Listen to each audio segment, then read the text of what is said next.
I actually played Sonic and the Black Knight at release, and back then I thought it was a fun but flawed game with loads of potential. Yeah, Blade. That's my first save game, because, you know, swords have blades. I really couldn't think of a good name. In this review, we will cover the entire game of Sonic and the Black Knight.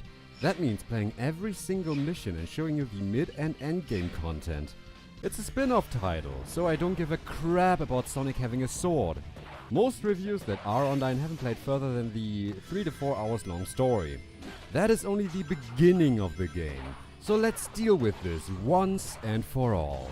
It begins with a wizard named Merlina being cornered by King Arthur and his creatures from the underworld. Out of desperation, she calls upon the being that is swift as the wind, and thus, Sonic! Pops up and falls flat on his face. After showing us that he can perfectly deal with every enemy in the game without a sword, something he can't do later because... Merlina stops Sonic from fighting King Arthur and teleports away. The ensuing story continues to rush itself with spine-breaking speed. In fact, it's so fast that you get the absolute bare minimum of training to get an idea of what your controls are, but oh ho ho ho boy, we'll get to specifically that later. After doing only the absolute mandatory tests of Arthur's journey, and not even all of them, you defeat King Arthur and the game is over after about 2 hours. That is only the first half of the story though. Once you head back into the next story mission, a plot twist! And you need to stop the underworld once and for all. In order to understand the level design, we need to get controls out of the way. This is a Sonic spin-off title that seemingly sacrifices speed for slower combat. You can slash, stab, sprint slash, jump slash, and spin slash. You do a mini jump for acceleration and speed by pressing A. If you hold A, then you will do a high jump. If you press A in the air again, you do your homing attack or a long jump. Press A again, and you drop like a rock. You can also do Soul Surge, which slows down time and allows you to perform perfect slashes, which reduces and refills your soul gauge. When enemies are in range, which you can't see but you get a feeling for it, then you can also perform a safer aerial Soul Surge. You can also use your Soul Surge for a speed break, which lets you move so fast that you can sometimes skip spawning enemies. Finally, you can perform a homing attack on enemies that stand in a line to do a chain spin slash. Does that sound like a lot? Well, it obviously is. You don't have everything unlocked from the start and the game never gives you any time to properly test these moves. But did you know that there are 3 more playable characters? Each have different variations of those moves. So, Knights of the Round Table it is. In the second half of the story, you can play Shadow as Sir Lancelot, Knuckles as Sir Gawain, and Blaze as Sir Percival. I'm absolutely certain that Silver as Sir Galahad and Jet as Sir Lamorak were originally part of this game's story mode, but they were cut out and now you can only play them in multiplayer. Anyway, Shadow has access to Chaos Control during his Soul Surge, which stops time completely, and he can also use Chaos Punishment, which is basically Speed Break but you're invincible. His Spin Slash is also different from Sonic's. However, I want you to keep Shadow in mind. There's a lot more to him. Knuckles can glide slowly for a limited amount of time. His Soul Surge is a ranged attack in which he throws his weapons one by one at the enemies. His Spin Slash is replaced by a Dive Slash, and he has no access to the quick drop move. He's very slow compared to his comrades, and he has none of the quick offensive maneuvers, both of which play a big role in the gameplay. However, he has an advantage in climbing. Blaze has access to a double jump, and instead of a Spin Slash, she has an extended stab. Her Soul Surge comes in form of a fire barrier, and she can create a ring of fire with the jump slash. The problem is that while you have a few areas in which you can use all these characters, the areas you visit during the first part of the story are only playable with Sonic. But to be fair, Sonic is the best character to use with the exception of certain missions, and only until you craft the ultimate weapon. Sonic is the most versatile character, thanks to the 3 different fighting styles he can use. There's the Knight style, which is a balance of speed and power, the Paladin style that prefers power over speed, and the Cavalier style focuses on speed. These styles don't affect the other Knights though, and this is where crafting comes into play. The playstyle of the Knights is based on two things: the character and the weapon. Shadow is more of a Knight, while Blaze is a Cavalier, and Knuckles is the powerhouse. The weapons determine the skills the character can use, which Sonic can gain by leveling up a fighting style. Some weapons allow the characters to perform attacks with additional effects, though after Shadow gets his ultimate weapon, the other Knights become completely obsolete. You can craft these weapons by finding random items after each mission. This leads us to the missions that the game offers to us. You have the mentioned missions in which you need to give a certain amount of rings to villagers. One villager takes 20 rings. 20 rings is also the amount you lose when you're getting hit, so you probably get an idea on what becomes the trial and error aspect of these missions. Then you have the standard speed trial, kill a certain amount of enemies, collect rings or don't get hit missions. Of course, there are also the regular Sonic stages in which you just need to get to the end, boss battles, speedrun challenges, defeat X amount of enemies, of which there are way too many. Even a fun ball kicking minigame made its way into the game. That doesn't even cover everything, as there's also a bad labyrinth, prisoner escape missions, grind challenges, etc. In terms of missions, there's a lot more variety here after the story. Too bad most of them suck major dick.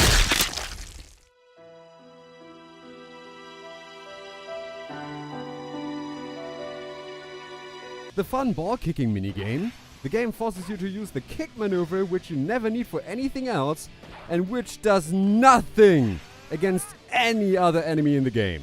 There are so many infuriating challenges in this game. I swear, those ring chain missions, in which you need to keep collecting a string of rings to basically build up a ring combo, are just complete ass, as you're at the mercy of your slippery controls and the bad level design. Not only that, the jumping sucks too for the harder missions. Not being able to see where I land is such a great f***ing feature. You need to be aware of this. The few story missions of Sonic and the Black Knight are the easy part. You don't even need to do any of the hard challenge missions during the story, with the exception of the Earth Dragon boss battle. There's no constant trial and error, no RNG factor, no worrying about fighting styles or skills, and especially not this amount of bullshit level design. Random enemies popping up, the game loading not quickly enough to reveal your failing condition in front of you, controls glitching out, god damn it Shadow, stop attacking, and a whole load of other bugs and glitches. Luckily for me, I played this game before, so I destroyed this game doing every mission on my first try.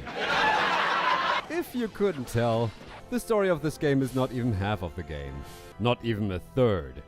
It's all in the dozens of optional missions that you unlock after the second credits roll. Too bad that this game couldn't follow its really good final boss fight, with enough good missions to compensate for the bad ones. There are a few fun extra stages in the game, like the legacy stages, though Shadow returns with his bug to always attack. Just this time, it's always after he does a homing attack. What Shadow absolutely excels at is to destroy the Earth Dragon. Listen, I'm not saying that the level design of this game is always bad, just usually, but there are many ways to make it better. For example, the third phase of the Earth Dragon can be quite aggravating. The goal is to either destroy a pillar to kill the dragon, or to blow 9 slashes against the dragon's horn, which will have a low chance of obtaining exclusive rare items that you need for Shadow's weapon. I'll be frank, forget about the pillar. Focus on the dragon. You need to clear the second to last row of enemies and most of the last row in front of you. Also, you can just basically ignore phase 2 by waiting and chain spin slash the enemies. After you clear the enemies, use your saved up soul gauge and use Shadow's chaos punishment. Each time you're pushed away, just use Shadow again and kill the dragon really quickly. Why do I mention this to begin with? Well, to craft Shadow's weapon, you need 2 extremely rare items with ridiculously low drop rates. Guess which two items happen to be in the same location. One item is the katana, a weapon carried by enemies along the way, and the second is the Dragon Eye Stone. God damn, the stone can kiss my ass! It only spawns if you kill the dragon without the pillar. Don't even try that way. Speaking of stupid boss fights, let's talk about those tutorials I mentioned. See this instruction right here. The wiggling of a Wii remote to counter an enemy slash. Well, guess what? What you're supposed to do is to make one swift strike. No wiggling involved, just one swing with the remote. Nothing else. Those Knights of the Round Table fights, they are highly allergic to stabs, jump slashes and spin slashes. In that order. This is where we finally talk about Shadow's weapon. Yes, I teased you for long enough, but hear me out. This weapon allows you to perform a Chaos Blast. One-hit kill aura that refills itself with multiple kills. All enemies spawn close to each other and it's replacing a regular Soul Surge attack. Which means you have so many blasts that you'll break the game and have so many points that you can easily 5-star everything. Keep in mind, Shadow is invincible while activating Chaos Control.